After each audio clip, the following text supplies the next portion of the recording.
Hello, my name is Lewis and welcome to Gathering the Magic. Before we hit with the next batch of Innistrad Midnight Hunt spoilers on Thursday, we're looking at every Innistrad Midnight Hunt spoiler so far. We're starting right out of the gate at the biggest hitter so far, Ren and Seven. Ren and Seven is a mono green planeswalker starting at 5 loyalty.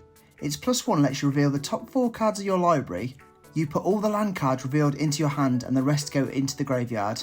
It has a 0 option that lets you put any number of lands from your hand onto the battlefield tapped. The -3 option says you create a green treefolk creature token with reach and its power and toughness are equal to the number of lands you control. And finally, the huge -8 loyalty ability gets all of your permanents from your graveyard to your hand and you get a lovely no maximum hand size emblem.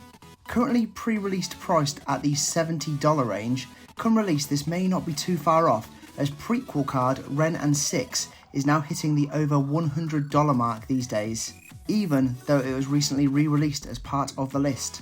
This is a card made to fit those no maximum hand size decks, so if I pack this beast then it's a sure fit for my Tishana EDH deck.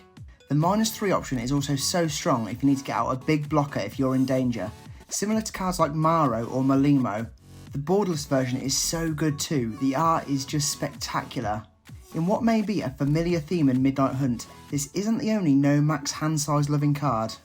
For the next spoiler we're looking at Triskadekaphobia. This human wizard is a 1/3 blue creature that says you have no maximum hand size, and at the beginning of your upkeep, if you have exactly 13 cards in your hand, you win the game. It also has the option to pay 3 in a blue to draw a card. This card is a literal win con in not only those no max hand size decks we talked about earlier, but just any deck in general. Instantly, I'd really love to play it through Leyline of Anticipation and just shock your opponents into the unexpected victory. The draw card option is so good too, especially if you have the mana, as it's not a tap option so you can do it as much as you like if you can afford it. At the $9 range, I can see this potentially going down in price a bit after pre-release, but maybe not too much as it's such a good win con option. And for those wondering about the name, it comes from Triskadekaphobia, which is a fear or complete avoidance of the number 13.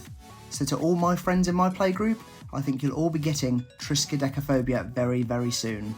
What's the matter, you scared? Before we delve into the rest, make sure to smash that like button and subscribe for all things MTG.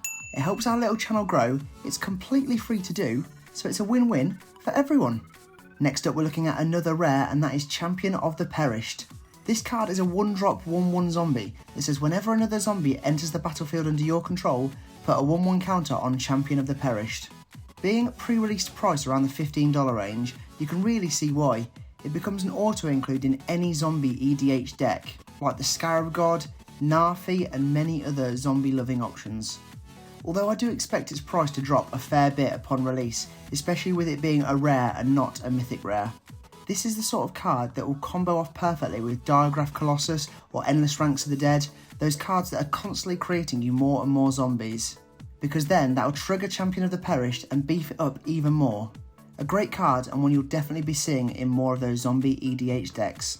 We'll change up the pace a bit now and scroll through the incredible lands in Midnight Hunt. These lands have been given the full art treatment similar to recent sets like Zendikar Rising and others in the past. And the black and white treatment just makes them look so cool. I think the colour of the mana being the only colour on display really makes the card stand out even more too. Each is priced currently around the $1 to $2 range, but I do expect these to hold value, even though they are the primary lands in the set. But given their look and their uniqueness, similar to the Theros Beyond Death lands, it could see their popularity and value rise or just stay as it is. This set has also previewed cards like Infernal Grasp that says destroy target creature, you lose 2 life. A cool new kill spell similar to cards we've seen before like Devour in Shadow and Noxious Grasp. Next we have Play with Fire, another instant, this time being a 1-drop red spell. It says it deals 2 damage to any target, and if a player is dealt damage this way, you scry 1. Another great option for any red deck, it's essentially an amped up version of Spark Jolt from Theros.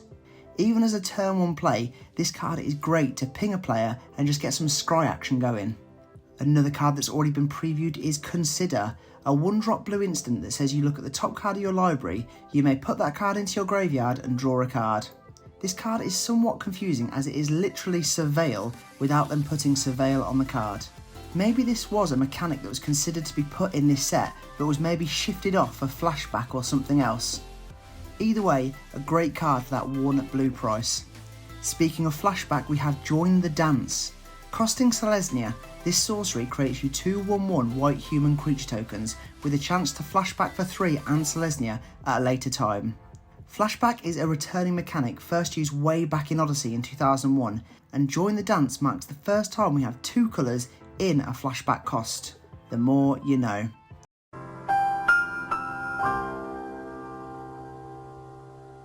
And for the last dozen or so cards, again we're going to just slideshow through them now, as they're all cards we've already previously talked about, but are various different versions, such as the Buy Box promo for Champion of the Perish that looks absolutely amazing.